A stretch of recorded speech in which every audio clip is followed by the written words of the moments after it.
Hello, welcome to From Caracas. I'm Laura Prada, and in this opportunity we'll be talking to Paul Dobson, who is journalist for Venezuela Analysis and member of the International Committee in Solidarity with Venezuela, and who is here in Venezuela. I've been telling the latest, in the last year, telling what's been going on here in Venezuela. Welcome to From Caracas.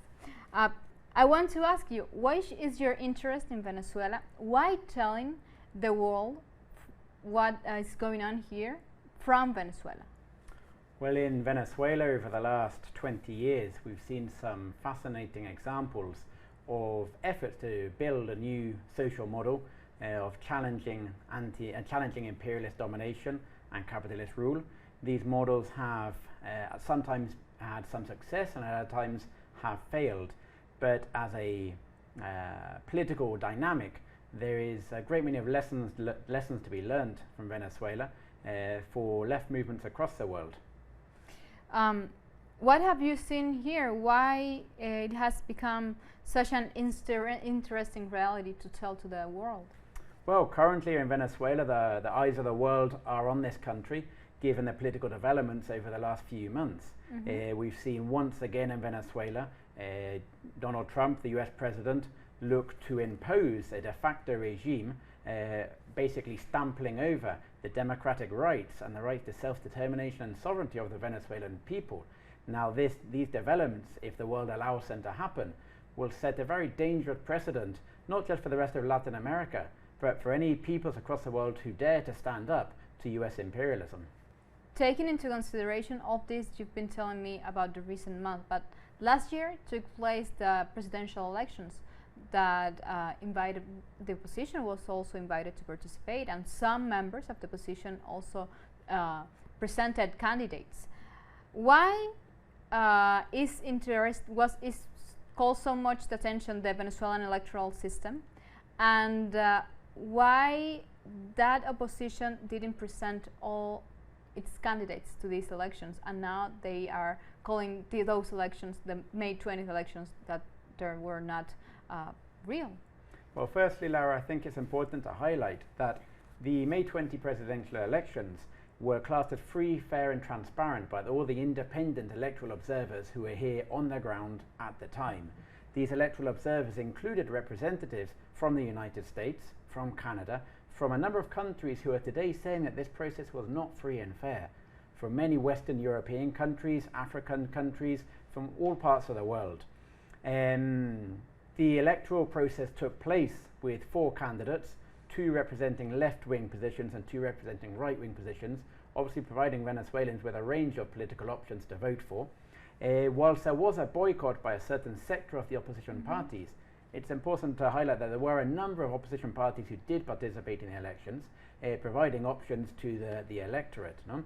Those parties which did not choose to participate have since denounced the elections as fraudulent without providing any real evidence to back up their claims. This would lead us to believe that their claims are more political rather than based on any sort of reality. If they had evidence to prove fraud in the elections, they should have presented it. None has been presented. So we can see that their objective is merely political, and their objective is basically, if we can't defeat the Bolivarian process through the ballot box, then we have to fail to recognize this as an electoral method and choose other methods to achieve our political objectives, which today were being manifested in the de facto imposition of a so-called interim president on our country. Before we keep moving on, I want to ask you, because in the recent months there's been so much taking place here in Venezuela. Self-proclamations, blocking the Venezuela's financing in the world, and one of these examples is that a country like England, industrialized colonizer, they frozen 1,200 million gold value of Venezuela. Why that happened? Is that supposed to benefit England? That's supposed to benefit Venezuela? Who's supposed to benefit that?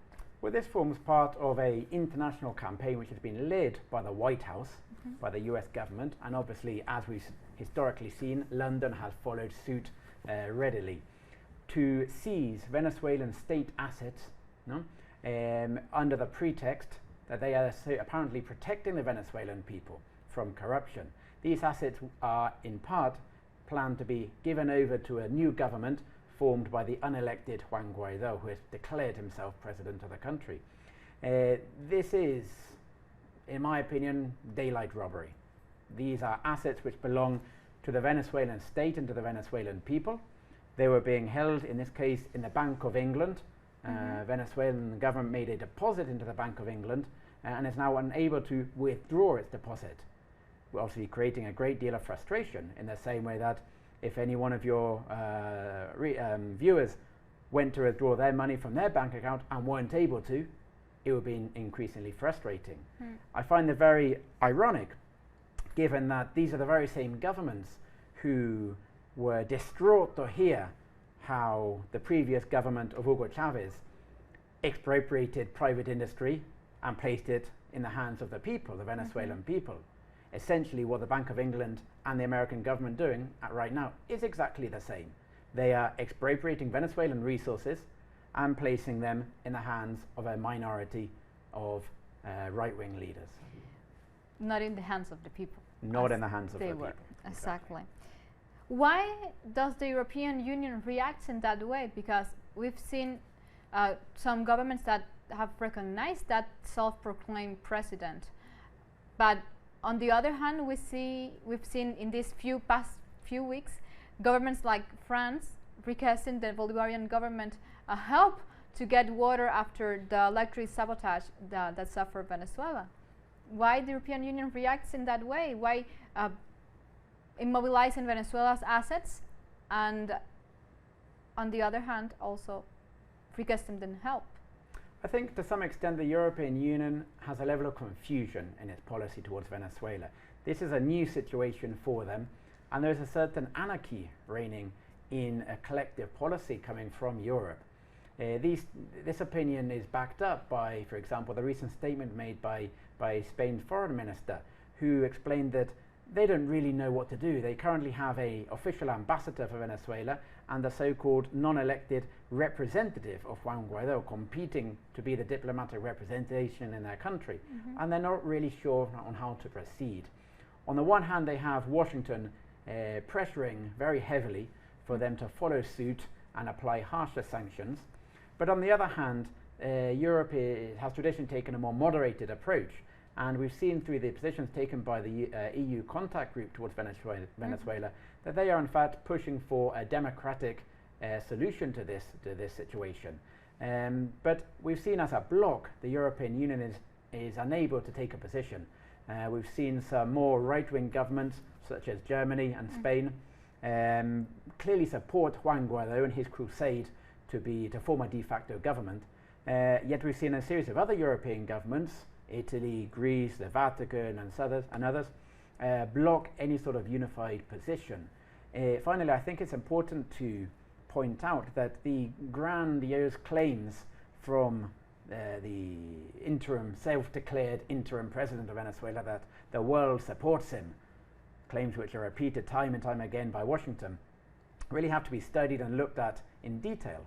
In Europe, for example, the division between governments which recognize the de facto government of Juan Guaido and those which recognize the elected government of Nicolas Maduro is close to 50-50. If we look at regions like Africa, only one single African country has recognized Juan Guaido. One single country in the Middle East has recognized Juan Guaido, and just one country in Asia and Oceania has also recognized Juan Guaido. So when we look at the world balance, we can very clearly see a divide between the global north and the global south. And I think it would be wrong to say that the world has recognized Juan Guaido. But though the European Union keeps sanctioning Venezuela, so does the United States. And Juan Guaido has more foreign support than he actually does in Venezuela. What reading we can make out of that? Well, this attempted coup d'etat, I think we have to call it for what it is very much a coup d'etat of diplomatic relations. In Venezuela, since Juan Guaido declared himself interim president of the republic, we've really seen no power shift in terms of replacing the elected government. Everything in Venezuela continues to function as it has done over the last few years. We've seen no public institutions, no ministries, no serious sectors of the armed forces in bloc supporting a new de facto government. What we have seen is, in international relations, a sector of the world backing a man who has not been elected simply because they do not like the policies of the man who was elected, who was Nicolas Maduro last May. I think it's important to differentiate here between liking the man who was elected and recognizing the man who was elected in this case. The fact that Donald Trump doesn't agree with the policies of Nicolas Maduro doesn't mean that he shouldn't be recognized. I personally don't agree with the policies of Donald Trump, but I recognize he was the elected president of the United States, despite the fact he actually got less votes than his competitor at the time. No? So here we're talking about respect for sovereign decision making, which has clearly been lost in some sections of the world, especially in the United States, and also in some significant European governments in London, in Berlin, and in Paris and in Madrid. Now, you also spoke of the European Union Commission to help find a diplomatic path out of this situation in Venezuela. Do you think that group guarantees a solution, or the European Union will actually go together with the Uruguay mechanism, the Montevideo mechanism set? Do you think that both will complement each other, or they'll go on each other in separate ways? Well, so far we've seen a certain level of friction between these two proposals to come out of this political crisis. So we have the Latin American proposal stemming, as you mentioned, from Uruguay and from Mexico, which call on a respect for Venezuela's right to choose its own leader. At the same time, we have the European Contact Group, which is calling for new elections in Venezuela, which is a very contentious position. Here in Venezuela, with a recent memory of colonial abuses, this is taken as an offense. Venezuela held their elections May last year. These elections have been declared free and fair. And so the position of the Venezuelan government and large sections of the population is, why should we have to repeat them just because Europe asks us to? What is the power relation between sectors of the European Union and Venezuela if we respond to this sort of request with a positive answer, if we hold new elections? If we hold new elections, we're effectively saying that we are under your domination still. So the issue around this is more an issue of pride. It's more an issue of national independence. I think the government here would have nothing to fear from a new electoral process. Given the recent elections, I think they would win a new election quite significantly. But this is not the issue to hand. Recently, in these past few weeks, before the electric sabotage, it was on February 23rd, the confrontation, the scenario to bring in the so-called humanitarian aid into Venezuela, the frontier with Colombia and Brazil, but also to emerge this news, this fake news that the Bolivarian government, that President Nicolas Maduro set those trucks on fire. After other medias like New York Times, like CNN, said that the government did not set on fire those trucks, that August 4th it tried to kill President Maduro actually was a real plan. It was not an invention of the government. Does the European Union will change its approach to Venezuela, or will the world change the image of Venezuela as a country in chaos? Well, this is an interesting question.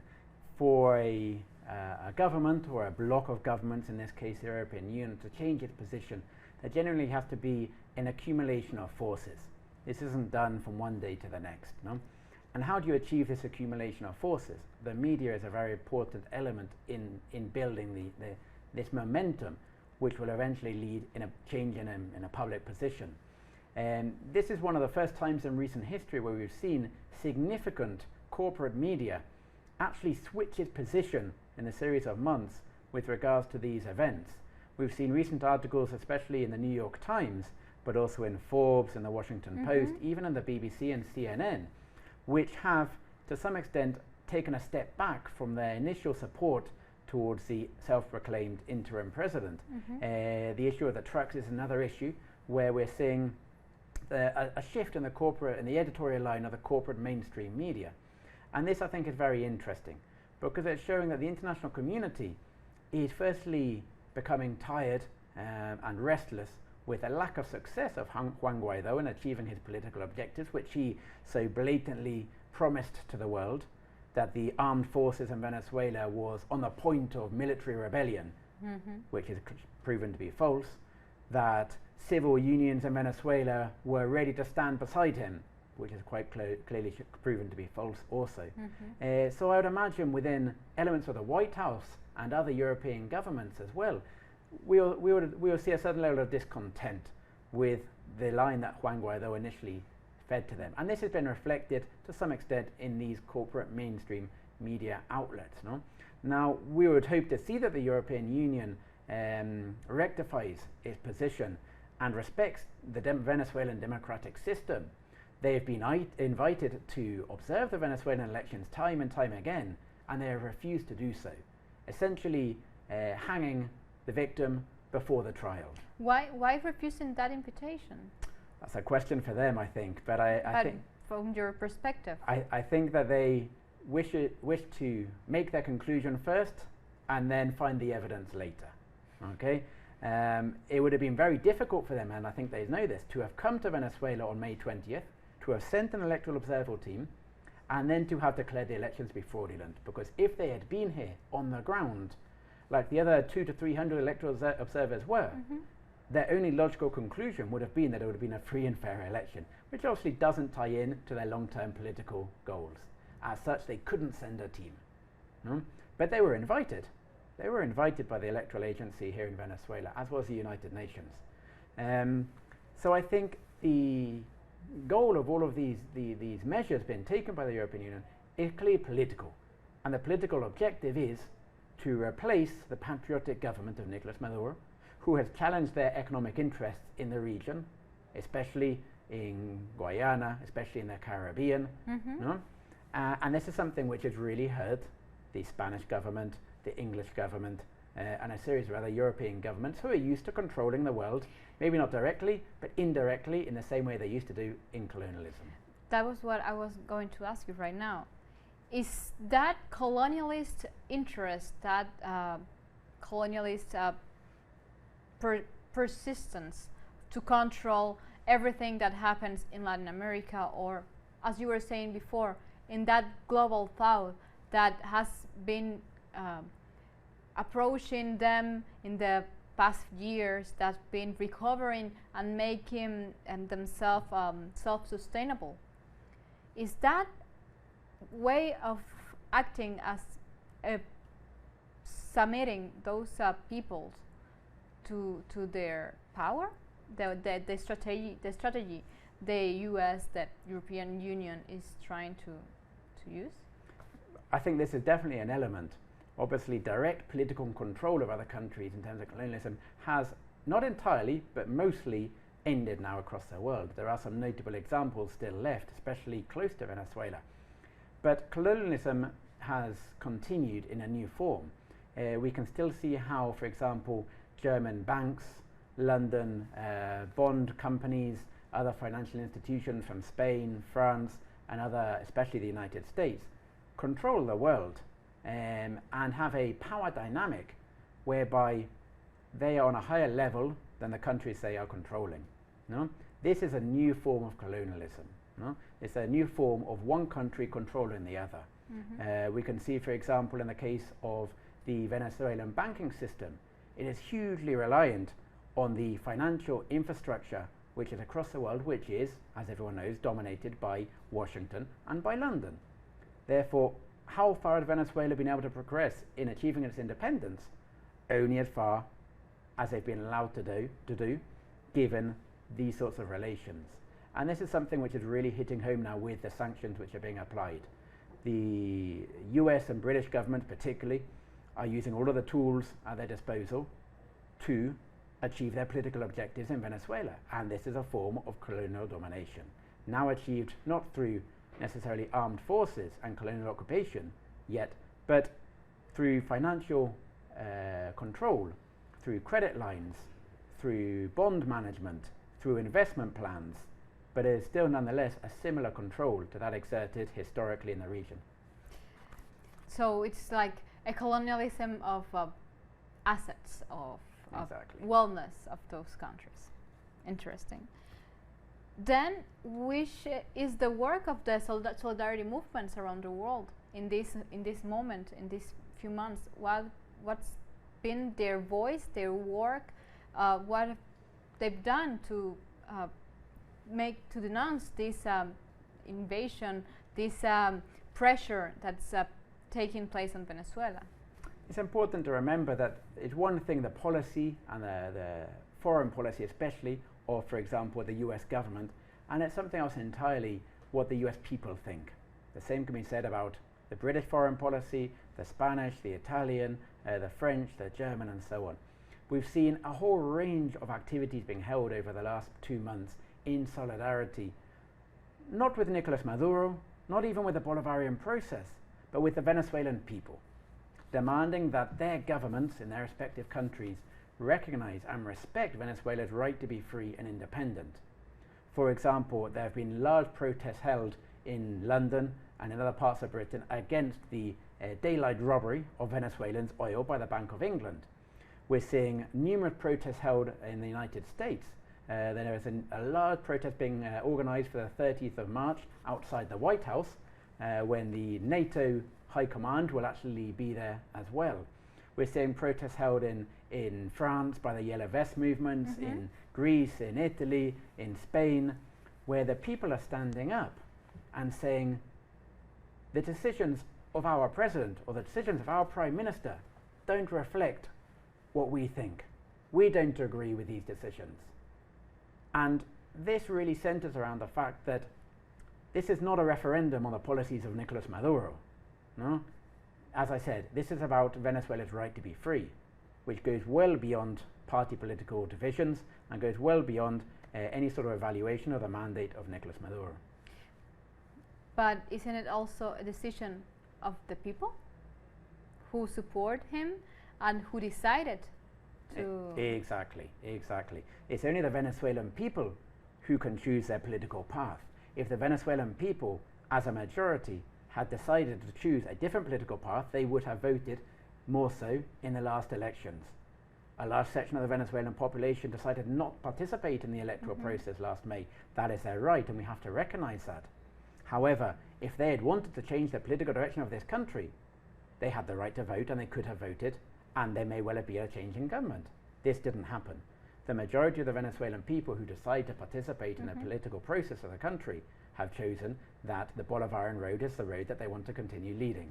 And as such, as a majority, under the rules of international democracy, this is a path which Venezuela has to follow for the next 6 years until 2025. Well, Paul, we've come to the end of this interview. Thank you very much. My pleasure. Our pleasure to receive you here. Like this, we've come to the end of this program. In this opportunity, we spoke to the journalist Paul, who is a journalist of Venezuela analysis and also a member of the International Committee in Solidarity with Venezuela. Thank you again for talking with us, for giving us some of your time to share your experience here. Thank you, Laura.